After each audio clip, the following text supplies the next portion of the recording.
Hello everyone, welcome back to Speakin My Piece. I'm your host, Lewis Marks. I'm here at the Rope-It-Up Room in East Philadelphia. If you're new to this program, which is presented by Jazz Times, guitarist Dekel Bor from his spot in Berlin interviews some of the jazz greats of our time. We've had Christian McBride, John Schofield, Terry Lynn Carrington, and more. And Dekel has a schedule lined up straight through till spring 2021. So the format is, I would say, casual, so it's quite comfortable. But Dekel's understanding and knowledge of history is pretty deep, so we've gotten into some deep conversation. Today we have the great pleasure of welcoming Mr. Ethan Iverson, known by all as 1/3 of the groundbreaking band The Bad Plus. And also quite the scholar and knowledgeable student of the history of jazz, past and present, I'll say. His website, EthanIverson.com, titled "Do the Math," is a haven for people who really want to know and dig into what's happening in jazz. His 2018 album with saxophonist Mark Turner is out on ECM. I believe today Dekel is going to give away a copy of that on vinyl. And the key is we're going to pick that from the shares. So if you share this to your page, one of you will be the winner of that LP. If you don't know Dekel Bor, he has performed with the greats, jazz legends, Johnny Griffin, Reggie Workman, Pat Martino, Billy Hart, and many more.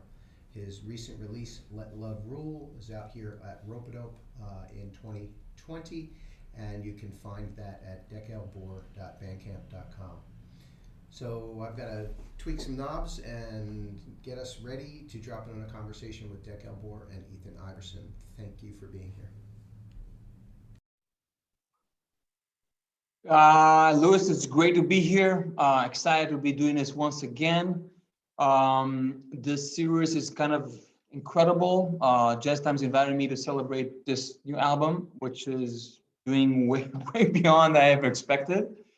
And the response has been amazing. But in preparing for the next one, I thought that I'll reach out to some of my peers and some of my mentors and some of my heroes and ask for advice about all things greatness. So with that being said, I've been chasing Ethan Iverson for almost 20 years. To me, he's one of the most brilliant voices of modern music for way too many reasons. I think his brilliance is often overshadowed by there's just so many subtleties and so many inner layers, so many inner voices, just the voicings themselves. But there's other things than that. The song selection is nothing less than brilliant in any project. The performances are almost always mind-blowing. And he's in touch with something that's very special, and that's just absolute beauty. So Ethan, I'm so happy to have you. How are you? Good to see you, man. Thanks for inviting me to your show. How are you doing in these times? How are you, Sarah? Everybody's well, safe? Yes, no complaints. I mean, we're all in the same boat fighting that existential dread, but other than that, we're fine. Good to hear, good to hear.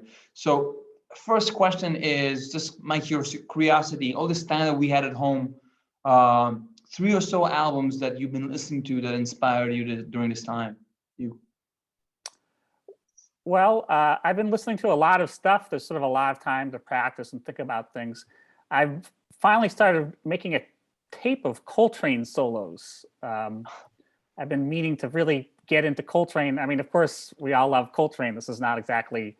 What is a tape of solos? What does that mean? Well, I want to do some transcribing of Mr. Coltrane, and it seems to me that the easiest way, if you want to transcribe something, is just listen to it a lot. So, I heard this anecdote, which I'm not sure if it's true, but Joe Henderson could play some piano as well as being a good saxophonist. And he gave a master class where he played the Countdown solo, I mean, he taught everybody the solo from Countdown by rote.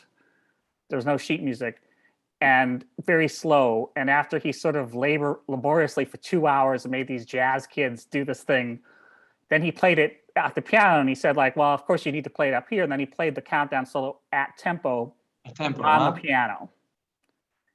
And I felt pretty embarrassed about myself at this moment. Like, I can't play Countdown at any tempo on the piano. So I really need to learn some of this Coltrane language. I loved it my whole life, but what is it really? So I've got a playlist of 20 or so solos that I'm just listening to. Which ones are you digging into right now? I mean, just favorites, the one that really gets you? You know, Billy Hart told me that it was all about all of you on He told me the same. Midnight. Yeah, apparently he and Gary Bartz sort of bonded over this all of you. So I thought I better learn that one. And from the same Round Midnight album, Bye Bye Blackbird seems to be important. I also thought that his break into Round Midnight is nothing less than, I mean, historic. Just that in going into it. To me, it gets me, I'm on the floor every time. I think you're onto something in the sense that an album like Miles Davis, Round Midnight, it's sort of like the ABCs of this music or something. But after all this time, it just sounds better and better to me. It's not like something I learned and can forget. It's like it's still got all the lessons for me at this point. Yeah, completely. And almost every band is just, even the overlooked ones, like the Black Hawk tapes. I mean, it's every moment is like, it's just like the heart of things for me. Yeah. Which other solos of Coltrane are you checking out right now? Well, there's the Limehouse Blues with Cannonball. He starts that with substitutions. He's doing essentially the famous Coltrane changes on Limehouse Blues, but I don't know, someone can correct me, I'm sure they will if they see this, but I sort of think that's the first time he played his Coltrane changes on tape like that, like as a substitution. So that seems important. And Cannonball is so great on that too. I mean, he's another one. I mean, I wish I could just take another lifetime to transcribe and try to sing Cannonball Adderley solos. It's incredible what he plays. For me, the last tune on the album, The Sleeper, that Coltrane solo, like I've been looping that solo for years. That's also such a weird song. It's kind. I don't know. It sounds like the way they played it. Like it sounds like a soundtrack of the times in a way. Yeah. But I mean, it's got some avant-garde elements to it. I mean, if you say so, there's no one else I would trust about avant-garde as you do. Well, it's a great album at any rate, for sure. What's that? If we're speaking about Countdown, there's a Kenny Garrett version that is just out of this world. Have you heard it on his Coltrane album? No, I shouldn't. He did a Coltrane tribute with Pat Metheny and Brian Blade, and he opens the record in duo with Blade playing Countdown, and it's out of this world. I mean, I never heard anything like it as far as mastery of that tune or almost any tune. It's out of this world. I think you're right that Kenny Garrett is underrated. As famous as he is, he's actually underrated for how well he plays classic jazz. Yeah. But wasn't there a moment I remember going to New York at age 21, and every alto player everywhere is trying to sound like Kenny. Like it was almost like the Michael Brecker thing 20 years later, where it's every alto player in the world is like a Kenny disciple. Even I mean, you could be right. Maybe since I'm a piano player, I'm not alert to that nuance. But I mean, I'm not saying he's not influential, but let me put it this way: if you asked the 100 top jazz critics to name who they thought were forces for good in the music, I wonder how many of them would cite Kenny Garrett. Well, I think that every time I saw his force as a live performer it's out of this world. And he's also the most agile, musical thinker to my ears. I mean, it's just like everything is just so, it's kind of incredible in many, many ways. I'm just a huge fan. Beautiful. So other Coltrane solos that you've been checking out? I mean, nothing's going to surprise you, but there's stuff from Milestones, a couple solos from there, including very famous Straight No Chaser solo. Yeah. Which, I mean, that track is swinging so hard, my eyes start to water listening to it. And it's not like I start crying, but it's like it goes so deep. The swing on that track, the whole track, everything. But then when the Coltrane solo starts and Philly Joe Jones and Red Garland start playing these hits behind them, it's insane how swinging it is. It's just like for small group jazz. I mean, there's big band jazz like with Basie and stuff. That's sort of a different topic. It's so many people playing, but for like small group, 4 musicians playing some swing, I don't know if anything swings harder than that moment. It's just ridiculous. That whole album, and I heard a mono version of it on vinyl, and it just kind of explodes off from your speakers. It's an unbelievable album. And I used to have a fantasy what Jonathan would sound like if Philly would be on it, because he's just so like he would kind of slick all those, all those forms and changes, kind of like what he does on Blue Train. And they had a very special pocket, the two of them. It's what you're saying about the sound resonates with me because I love those Columbia records. I mean, I feel like some people really praise Rudy Van Gelder and Blue Note, which for good reason. And the Atlantic sessions with Coltrane certainly sound great. But actually that Columbia music from the 50s at that 30th Street studio, and I don't even know who engineered that stuff, but man, it sounds good.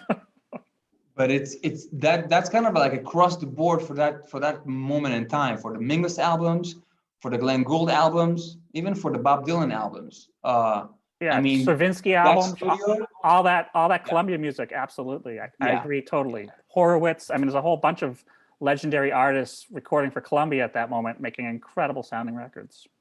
So my theory, if we're talking about this, because I'm a huge audiophile, is I've been to that room, and it's a huge room, though, the 30th Street studio.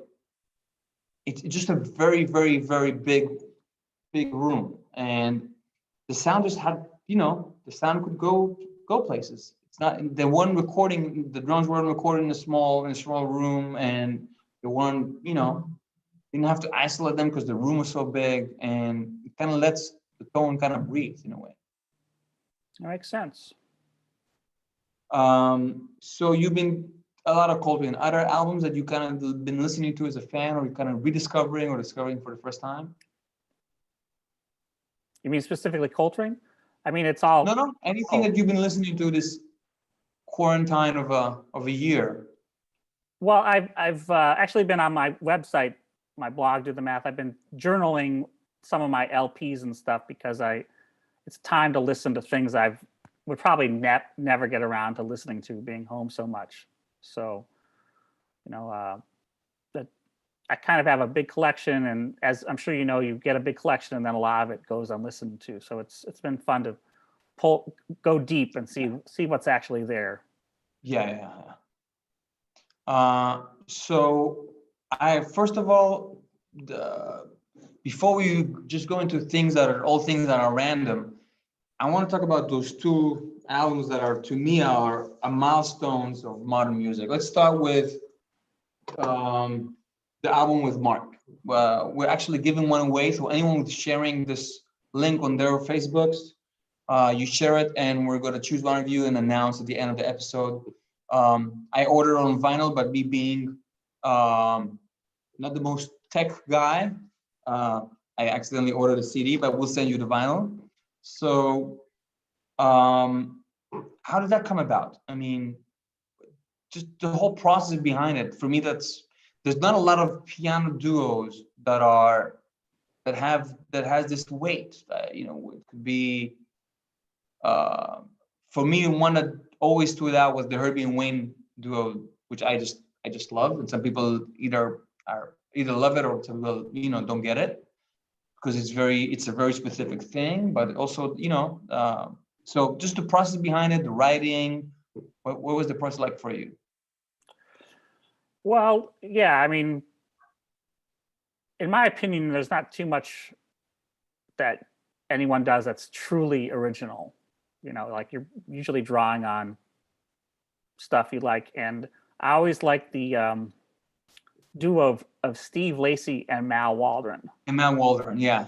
I was love gonna both bring of that those up. musicians. And Mark and I spoke about that, and he likes that duo too. And I don't know about um,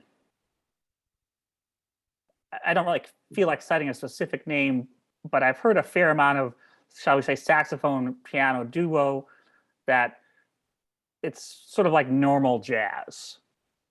But the thing about Steve and Mal together, it's not normal jazz. It's a thing that they do, And so No one is pretending there's a rhythm section in a room. Yeah. exactly, And so um, when Mark and we've been playing for years in the Billy Hart Quartet, and sometimes we'd have a moment where maybe Ben drops out and we're playing sort of improvised together or something, and it felt very comfortable. I think it's partly comfortable because Mark has perfect pitch and can sort of deal with whatever I play. I don't have perfect pitch. I'm scrambling sometimes playing with him, but he can sort of make it work, So there was some moments like that, and I thought, well, this would be fun, and we talked about it.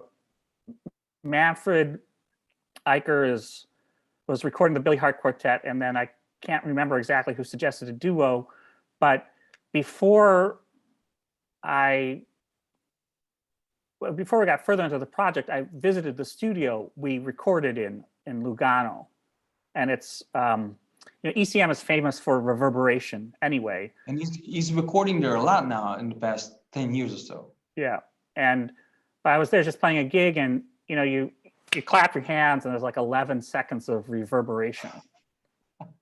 So, and it's an incredible piano. It's an incredible studio, but that's part of something you should think about. In fact, I know one well-known jazz group that tried to make a jazz album there, and it just didn't work because you couldn't really deal with the drums and stuff. Yeah. So I thought, Mark and I agreed, let's play some very spacious music in this incredible acoustic and let the tones, like these sort of abstract tones, just exist in this space. And it's, of course, a classic ECM idea to do that. And rather than reject that, or try to redo this or make Manfred do something he doesn't want to do, we actually embraced that. We showed up to Manfred with a book of music that would work for ECM and the studio, and we focused. And I'm actually very proud of that record. I think it really, it lands. I think it's a modern masterpiece, and on just so many levels. Mostly the writing and the connection that you guys have. It's very, very deep. So could you tell a little bit about the writing process, or what was it like for you? Or well, when I was in high school, I learned all of Thelonious Monk's pieces. There's only about 40 that you need to learn. And if you learn all of Monk, that's a great baseline for composition. So pretty much I've just been imitating Monk ever since then. I've also played a lot of classical music, Beethoven and Bach, and then the moderns. In my 20s, I listened to everything by Stravinsky and everything by Ligeti. So I've had some mentors. There's a saxophonist, Pat Zimmerly. I worked with him when I was very young. He's amazing, yeah. Who showed me certain composer. things. That was a big lesson. In the Bab Plus, Reed Anderson's a great composer. Dave King is too, but Reed is very, very special melodically. I definitely tried to steal as much as I could from Reed. But your writing for the Bab Plus and your writing for the duo is completely different. So I feel that you prepared for this, that it wasn't just I'll bring some tunes that I have. Well, I think it's important to have a container to fill. What's the least inspiring request is do anything you want. I'm going to steal this line from you. Like, It's do going to anything you bottom want. every level. But how about write me a TV theme? Now that I can do. You want a TV theme? What's the genre? Detective? I got one. Comedy? I got one. Really? Sure, of Wow. course. Wow. I'm the Or- other way around. Or what about write me a fugue? Okay, I can write you a fugue. Well, write me a fugue in F minor. Got it. No problem. A fugue in F minor. So if the thing is a duo album in Lugano for ECM with Manfred Eicher, that's a container. That's like a fugue in F minor or a theme for a detective show. So, you know, as soon as you know what the container is, you can personalize it, or at least that's what I try to do. I definitely try to make sure no one else would do it. You know, you can't be too obvious in your petty larceny of who you like, but, you know. Well, I always thought that you found a brilliant way of. We'll talk about it in a minute about language, but we'll get to it. So I think anyone that doesn't have it, we're giving it away today. It truly is a masterpiece of an album. There's a couple of things that they've been doing that they've been playing for a while, and Myron's World, 7 Points, which is 7 Points comes from Dharma Days, which for my generation was like, it was like the giant steps of our generation. Like everyone at school was sitting like this, learning trying to. All my friends, that's like I remember hanging out, and everybody was listening to the same CD in a Discman. It just had that kind of impact. So yeah. Next one up, one of my heroes and everyone's hero, the most unbelievable Tom Harrell. This is another unbelievable album. So the first, should I go first? I guess so, yeah, sure. The first thing to me is that it sounds like a jazz album, like a classic, absolute, the essence of the thing, like the heart of what jazz is, which you don't hear as much as you would think. It seems like there was a piano player that won Grammy of the Year, and everybody's playing hip hop now. And Ethan Iverson is the one genius that resisted selling, making the big bucks. So the sound of the album, it's first of all, it's recorded fantastically well. It's at the Vanguard, which is hallowed ground for all of us.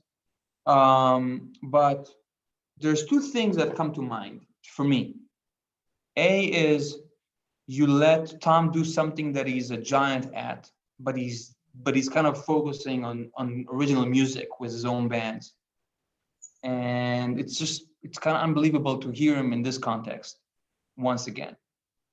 The second thing is that we don't get a lot of or enough of is to hear you as a band pianist in a context that's not either with Jabali or with the Bad Plus, which you guys have, you've done. I mean, this is you as a rhythm section pianist, and it's brilliant and original.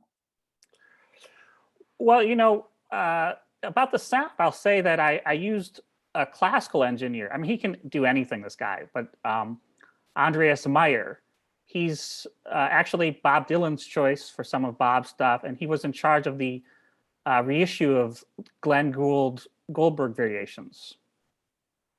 So like he sees all of that. He doesn't see it as jazz, because with no disrespect intended to the great jazz engineers, I've actually felt that the stuff I've done that I really liked were just by people who liked music and were good at sound. Understood. Yeah, and a lot of Vanguard records are pretty dry sounding because it's a very dry room. Yeah. And Andreas went in there and he put his mics in, he thought about it, and it's actually, I think, quite a inviting sounding record. You can, especially for a modern record at the Vanguard.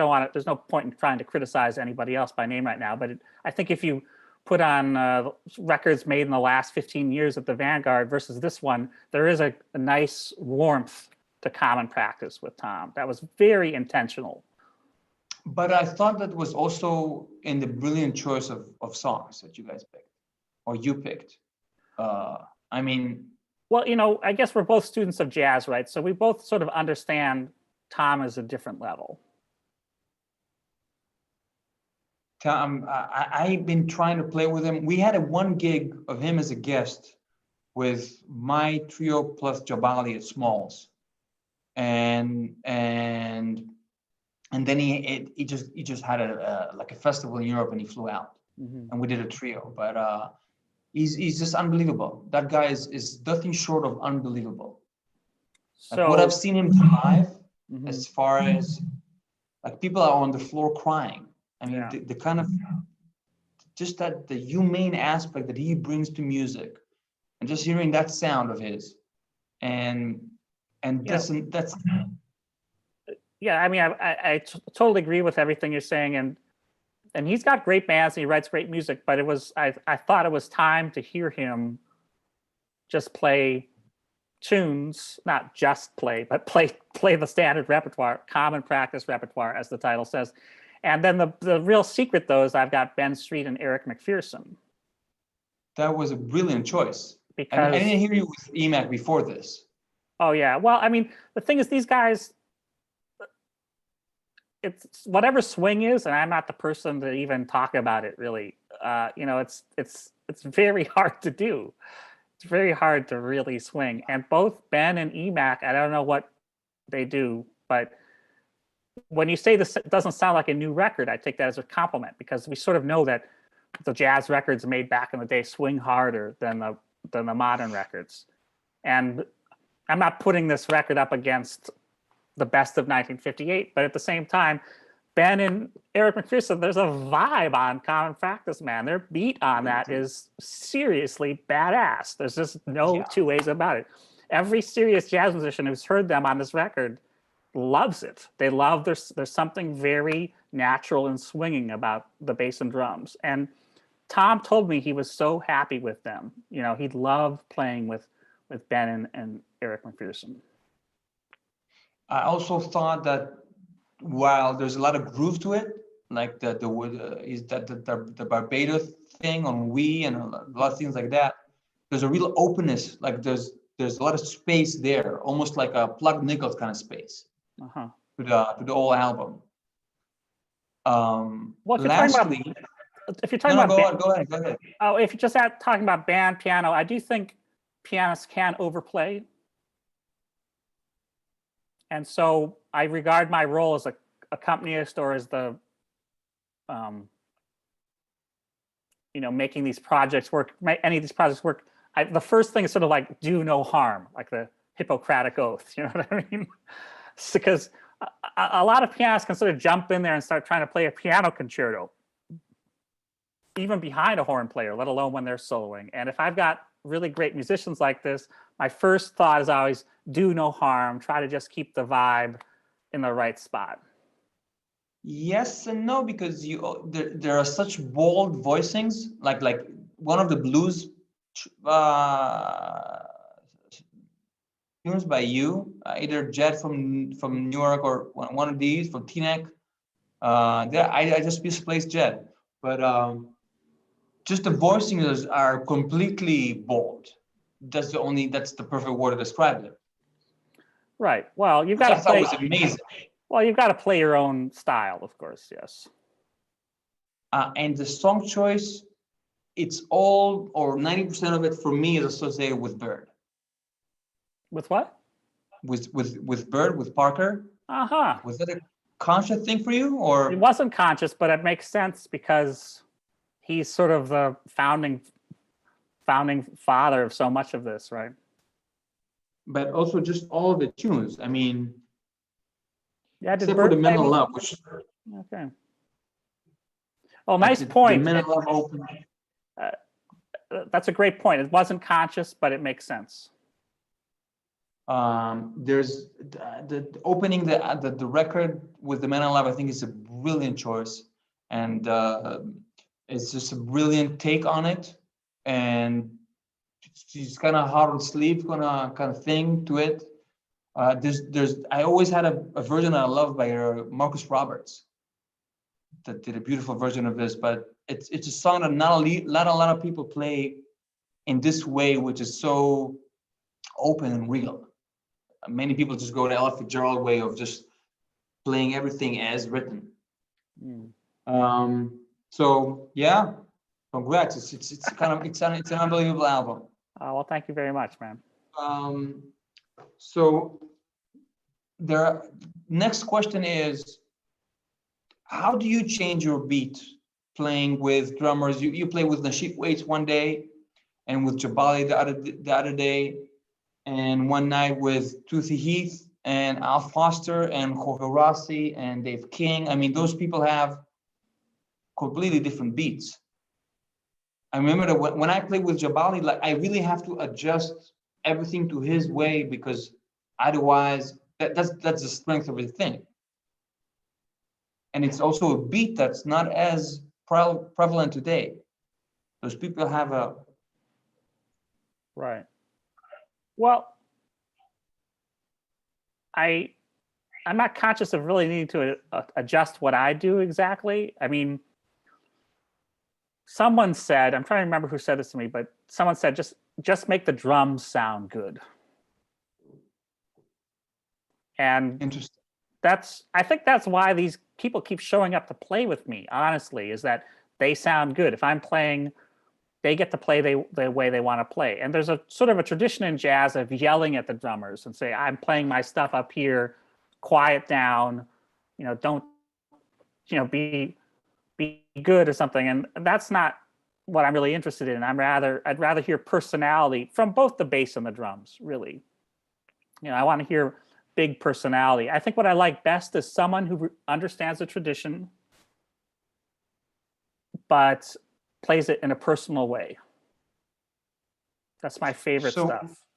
So what does that mean to you? Because I know you're a hardcore transcriber. Like there's rumor that you transcribe all of the Bud Powell solos. You just mentioned all the Monk tunes. I mean, there's real. You just uploaded some Parker solos that you transcribe. But when you play, it's all your own language, and it's obviously not. There was obviously a journey that was leading up to it. You're conscious of it. It's a conscious thing. Some of it is intuition and stuff that you can't talk about, I think, because you just don't know. But definitely part of it is that if you learn something, that means you don't need to play it. That's heavy. Of course. Most people, they do the other way around. But Al Foster, he's someone I wish I had him here to ask it about this, because I don't want to misquote him, but there's a story that he learned how Elvin Jones played and then gave himself 5 years to not sound like Elvin Jones. Otherwise he would quit. And Al Foster only sounds like Al Foster. And I mean, these people that I'm associated with, that I hire, I mean, they all have that. Mark Turner, Reed Anderson, Dave King. I mean, any of these people that I really respect and want to put myself next to, they're really got a voice, and they really they've checked out a lot of stuff, and then they've edited it to make sure that they present something idiosyncratic. Beautiful. So I'm going to ask you, talking about the people that you hire and that hire you, I'm just going to drop some names and ask you to give a sentence or two of what was the situation or the setting, or you took from it, any light you want to share, that people that you work with throughout your career. So the first would be Charlie Hayden. I mean, I didn't know Charlie well, but I got to play with him a few times, and he was always just about my favorite musician. Yeah. And for sure an influence on my harmony as a piano player. I mean, that's whatever he did with Ornette and with Keith and Old and New Dreams, that's the sort of the lineage I'm talking about. Charlie did other things and he did that great, but essentially I'm talking about music with Ornette Coleman, with Keith Jarrett, and Old and New Dreams, and I guess Pat Metheny too. That lineage, you know.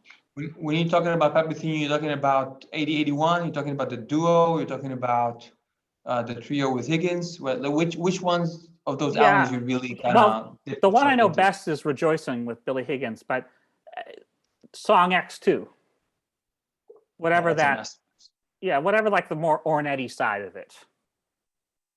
But, you know, it's sort of like, it's avant-garde music, but it's sort of got Bach in the bass. It's also got hillbilly in the bass. It's got this sort of folk Bach thing. Yeah. Melodic, very swinging, distinctive sound.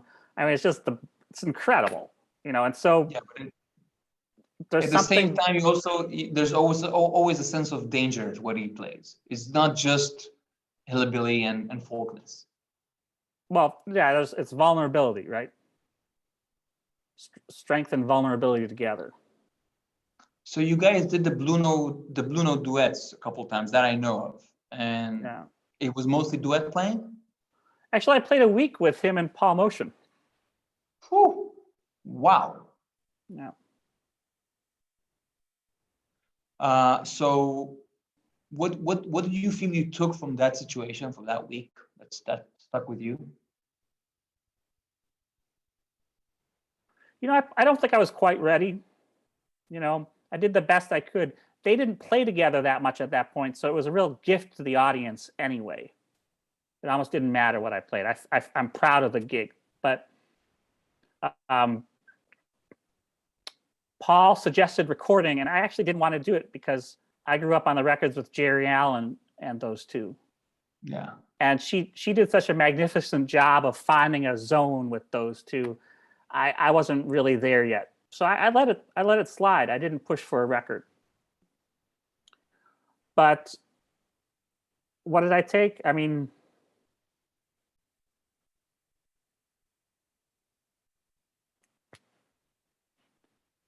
it showed me a lot of stuff I needed to work on, you know. Beautifully. What was it like working with Joshua Redman and you guys? You both with Jabali as well as the Bed Plus. Well, Josh is he's a real improviser. You know, he's famous for his facility, as he should be. He's very, very adept at music in every way. I mean, he's also a big brain and a masterful person and musician. But he was really pretty fearless about playing stuff that he didn't know how it would come out, and it really would always work, you know. But behind that was something really about technical facility, and that helped me practice my own chops more. You know, that first week at the Bad Plus, he came in and played some of these songs I've been playing for a decade. He was playing them much better than me the first night. And I was like, all right, this is a little embarrassing. I really got to work on this stuff, man. Wow. He's also the most incredible musical thinker on stage. Like the impact that he has on an audience is kind of unbelievable. Yeah, this is a dumb term, but he's just a rock star. He reaches out, touches people like a shredding guitar solo. I guess like Michael Brecker had that. You know, Josh can have that. Yeah. Who else did I want to touch on? Ron Carter was a brilliant collaboration. I know it was the duo, the trio. Right. Well, Ron has always been just about my favorite. I mean, just let the record show, I played with Charlie Hayden and Ron Carter. Those were always my two favorite bassists. I played with them both. So that I can't complain about. And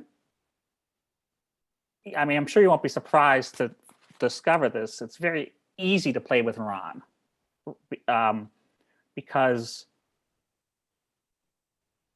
he's got something which is just so exciting. And, you know, he's on 5,000 records or whatever. The reasons he's on 5,000 records isn't because he's famous. It's because he gives you something so exciting to play with. Like the feel is so swinging and he's so Yeah.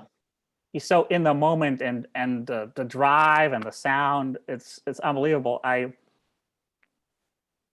hoping to play with Ron a little more. You know, he's sounding great. I had tentative plans to try to do a project with him this fall, but I keep practicing. I'm like, okay, I did one record with Ron. There's some nice things on it, but Mr. Carter, I'm working on it. If I get another shot, I might try to surprise you.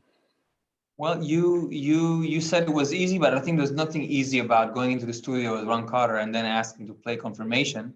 I mean, my balls would be shaking, but that's me. Who else can I think of?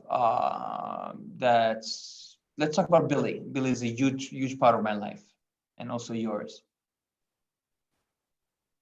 Well, as you know, he's a real guru of this music.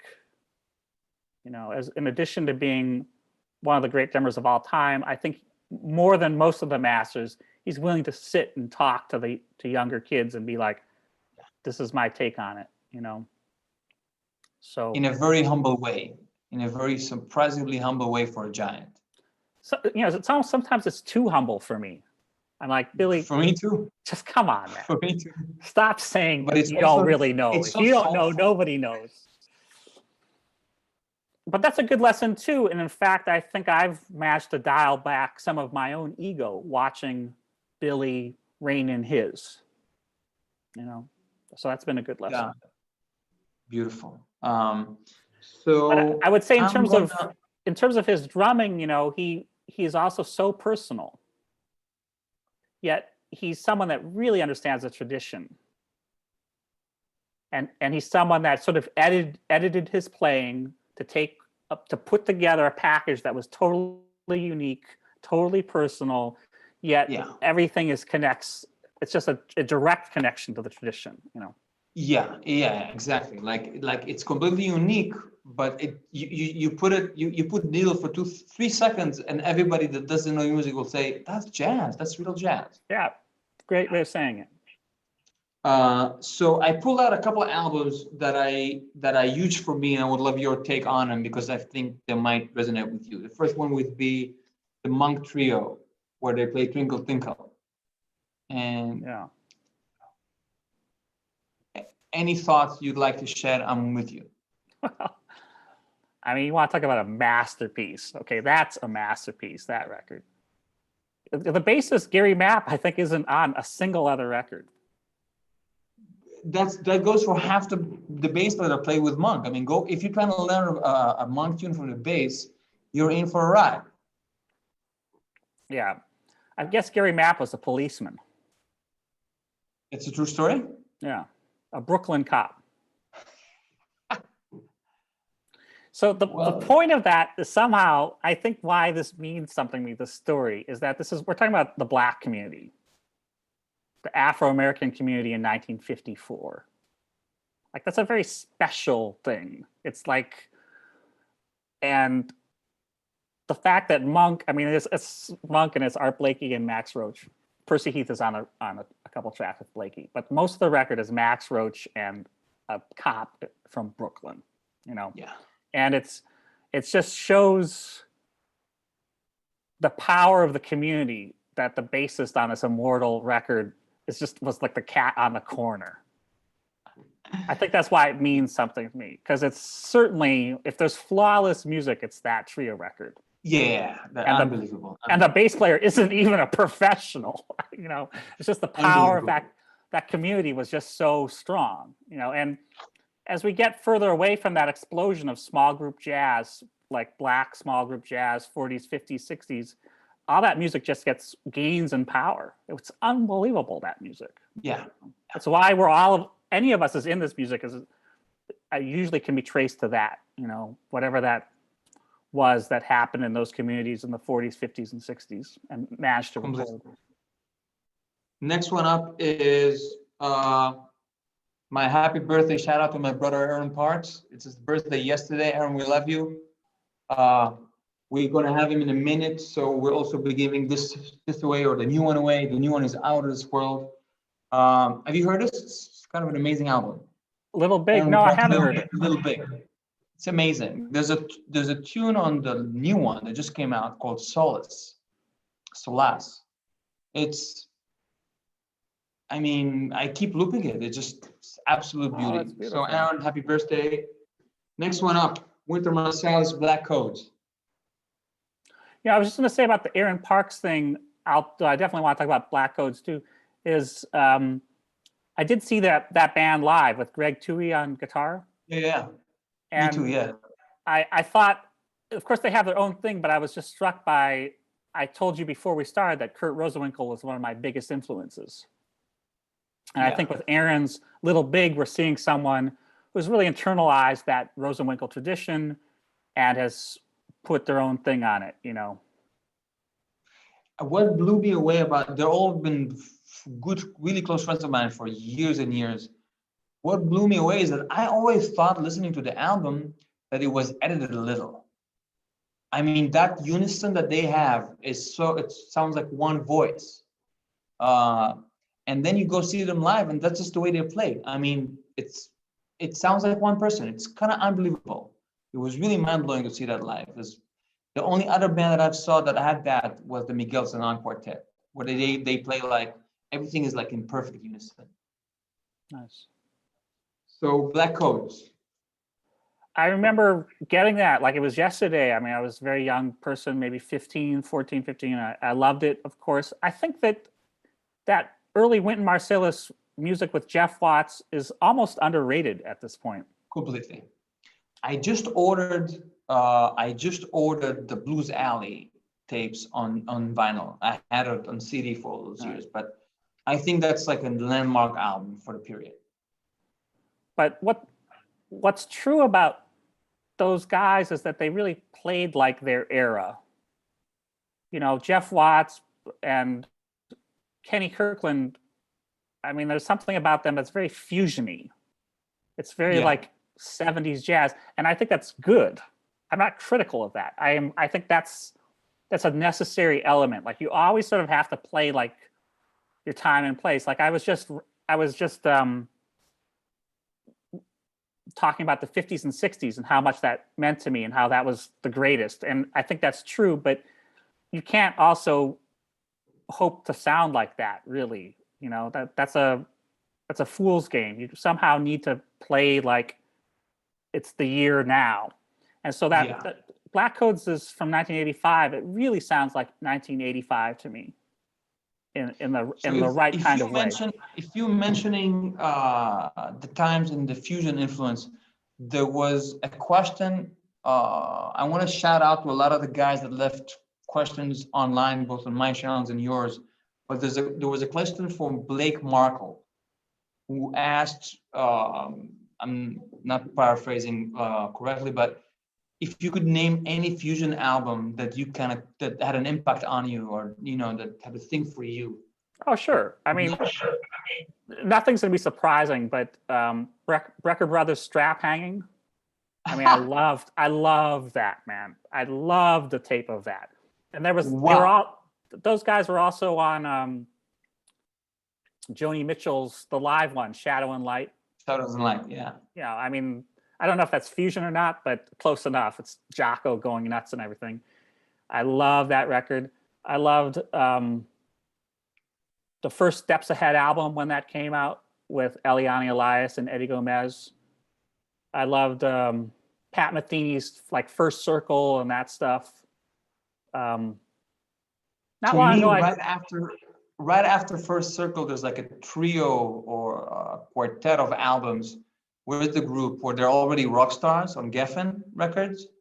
Letter from Home, Still Life Talking, Secret Story, and there's a live one. And the writing on those albums is just, it would leave anyone humble. I mean, the writing is just, it's out of this world. The whole thing is just, it's mapped out in kind of a genius way. Well, Lyle Mays is so important too, right? Yeah, huge. So It's like a big band of major effect. Yeah, I mean, if you're talking about that music, I suspect we don't give Lyle enough credit, really. Absolutely. But I will also sort of I don't want to walk back what I'm saying, but I would say that it's sort of like stuff I loved when I was very young, and it was sort of a gateway drug. And then I'm not in real dialogue with it anymore, but I would hate to take it away. Like sometimes people reject it later and be like, well, that was terrible that I liked strap hanging. You know what I mean? It's like, that's not it, in my opinion. Like, you should always enjoy your love of strap hanging. Even if you've sort of decide that you now think Miles Davis and John Coltrane is the final word, and that actually Milestones is heavier than strap hanging. I mean, that's true. Milestones is heavier than strap hanging. But there's as far as I'm concerned, there's nothing to be gained by putting up a barrier there and being like, it's strap hanging is no good. Rejecting things you love is never a good thing. Some of the people in that scene, in the Wynton Marsalis Jazz at Lincoln Center scene, I get that feeling sometimes that I want to reject, try it's to turn not a feeling, time. Ethan. It's not a feeling. It's been extremely well documented. Well, I don't want to speak for anybody else. You're on it. But I would say that in one of my conclusions about Black Codes and J-Mood and Live at Blues Alley is that there's a youthful energy that's about 1986, baby, and it includes all of the stuff that was funk and fusion and everything else. And specifically Kenny Kirkland, I think he really had a Latin thing, an Afro-Cuban thing. Yeah. That's very he was pretty much the wild card in the band. And the straight ahead pianists before him didn't have that. Not really. I'm not saying Herbie and Chick and McCoy didn't know Afro-Cuban music, because they clearly did. But Kenny Kirkland really upped the thing. He put that thing with Jeff Watts there. There's this thing about the rhythm, the sort of syncopated Afro-Cuban straight eighth thing that's in that music that's very powerful. And it's in a way that's really a big part of their contribution at that time, was highlighting that side to it. I also think that before their time, and if you go to any small town in the United States, I don't think people handled the changes in the tempos as well before the Marsalis generation. Like, I think his impact is well beyond a blessing. Like and his writing, like Majesty of the Blues, In His House This Morning, City, I forget, City Life or City something, like Out in the Field, I think is, it's obviously a mess. Like, the guy's absolute giant. There's no way two ways around it. And I actually really love the compositions on Black Codes, which are all by him, if I'm remembering correctly. Of course. So and that next first one piece is amazing. Yeah. Another Kenny Garrett reference. There's an amazing Kenny Garrett take of that. Oh, okay. He opens an album with that. So my three favorite classical pianists: sans Glenn Gould, Pollini playing Chopin, Kempf playing Beethoven, and Benedetti playing Chopin. I know that it has a huge part of your life. What is it like? You wake up every morning and you play chorales? I mean, what is it like? I mean, I keep practicing. In my 20s, before I had any real career or anything, that's when I did a big immersion in classical music. A lot of people, like, I bet, well, I don't need to say any names, but probably a lot of my peers who have a lot of chops, they played classical music as a child, essentially. Weirdly, I didn't do that. I actually first got into jazz with like boogie woogie, and then in high school and stuff, I was only about jazz. Then in my 20s, I suddenly had this revelation, like, European classical music is incredible. So you also had to kind of teach yourself to read all that language. I could always read pretty good. That wasn't the problem. I've had plenty of other problems, but reading music was never one of them. How did you learn the touch and the sound and just getting all the fingers to hit the chord at the same time? Well, I've had a lot of great teachers.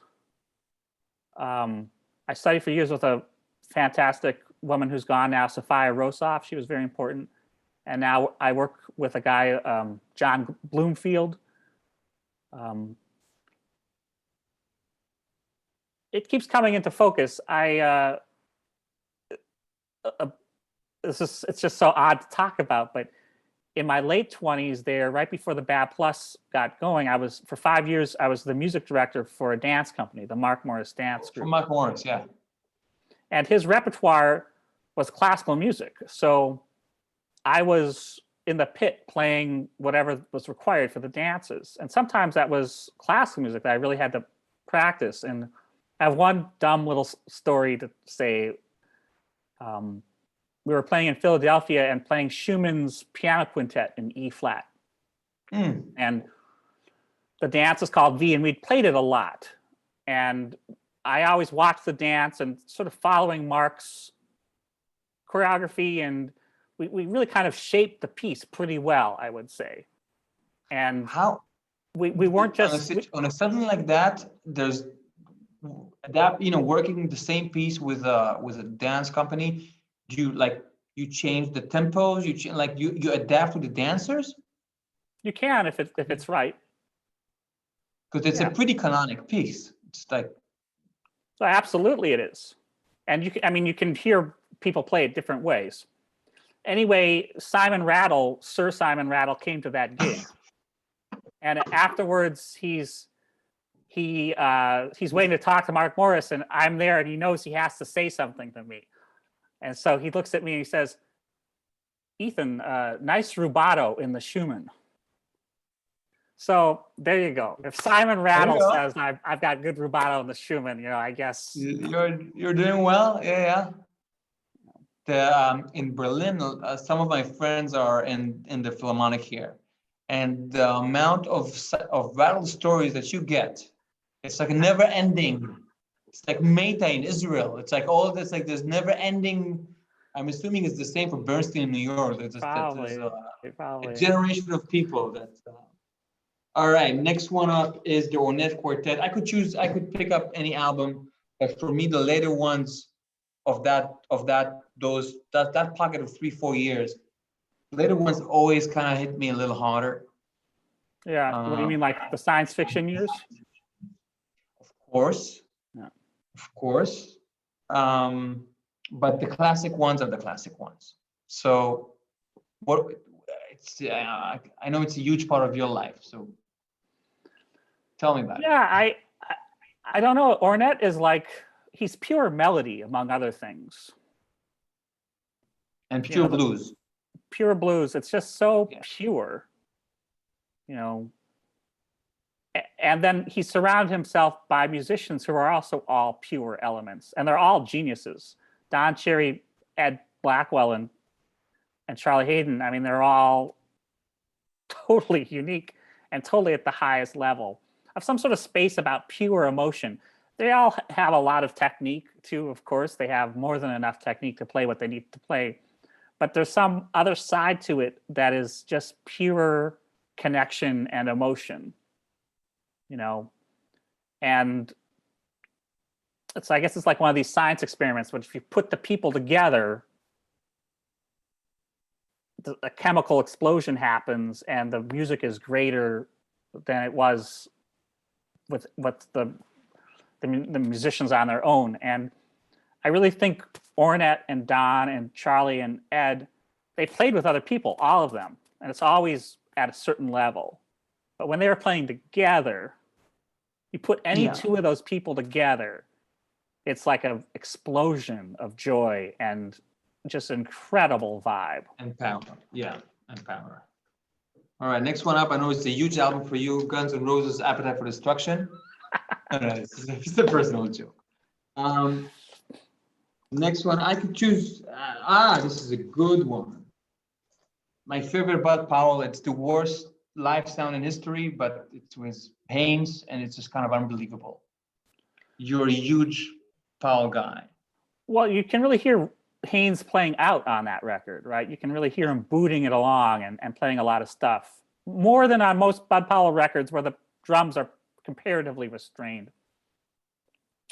I mean, Bud, I wish I'd understood him better when I was younger. It took me years and years before I started to really appreciate how great bebop was. I mean, Ornette was much easier for me. Ornette, I got it almost instantly.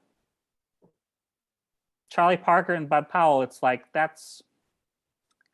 I always thought that both Bird and Powell had such ferocity. I mean, it's everything they play is absolute fire, and it's the blues and melody and avant-garde at the same time, especially for the times. I mean, that's the thing that we cannot hear. What was it like to hear this in 1950? I mean, you're so right. it has to be out of this world, like people are landing from the moon. I imagine, like, I'm of the generation that went to a lot of Wing Shorter Quartet concerts. And I remember the first few years, it's like people are coming from Mars. And I always imagined that this is what Bird sounded like, or a Monk trio gig. Someone that, you know that series, what's his name? There's a TV series about Mad Men with, about the 50s. And you could see how incredibly one-dimensional people could be somehow. Or I've just watched a Les Paul Mary Ford video, and it's all around goody two-shoes entertainment. And then this guy comes and plays Cherokee, and your mind explodes. Every time and every night is different. And yeah, I mean, I guess I've come to feel like Bird and Bud and Dizzy Gillespie and Max Roach, that era. It's sort of like if you want to learn about jazz, that's like your Bach. If you want to learn something about European music, you learn Bach. Everybody does it. Even if you end up playing Stockhausen or singing Verdi, you know what I mean? You could do a whole bunch of different stuff, but at the end of the day, almost everybody in that game deals with some Bach, Yeah. It's the basic nutrient. It's the life-generating force from which it all comes. And there's something about Bud and Bird. I'm sure it was incredibly exciting at the time, but the legacy is really, it's for the musicians. If you're gonna be a player, if you're gonna really deal with jazz, what Bird and Bud and Diz and the rest of them, what they left there in the 40s through about 1952 or whatever, call it 44 through 52, just a few years, 8 years or something. What they left us, that's it. That's our Bach. That's the generative force for all of us who ever want to sort of deal with what we call the jazz tradition. It's right there. So I have a few here. I have a few Keith Quartet. I have Charlie Hayden with Liberation Music Orchestra. I have Black Fire by Andrew Hill, which is my favorite Andrew Hill. I have some Keith and Hayden duo. But the one I want to ask you about, just because I really I'm getting to the last question here. So this is an amazing album by Brad Mehldau, but any Brad Mehldau is amazing. And I wonder what was it like for a fellow pianist that came onto his own and onto his own mastery and his own sound in a very, very original way. What was it like having that counterpart? Well, I was there at the Vanguard when Brad sort of broke open with Larry Grenadier and Jorge Rossi. I got to see that in real time. And it was incredible. It was really incredible. And, eventually I actually wrote the liner notes for the box. There's a None Such box of the... I've been trying to get it. Just because I have everything on CD, but it has an extra CD of Vanguard, like extra takes or whatever. I'm trying to get it just for that. Well, anyway, I wrote some notes for it. I interviewed Larry and Jorge for it. But it's definitely significant, definitely canon or whatever.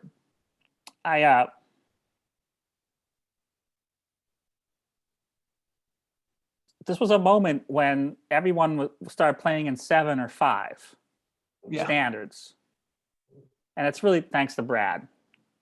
And so if you want to talk about editing and a personal sound, I have never played a standard in 5 or 7, and I never will. I'm gonna hold you up to that. This is the perfect note to end this. Ethan, thanks so much for coming. Great, I'm man. awaiting a great and fruitful canon on ECM with you. Hopefully the next one will be trio. Next week we have another master pianist, Danilo Perez, with us, so tune in. I'm gonna apologize to anyone who's watching.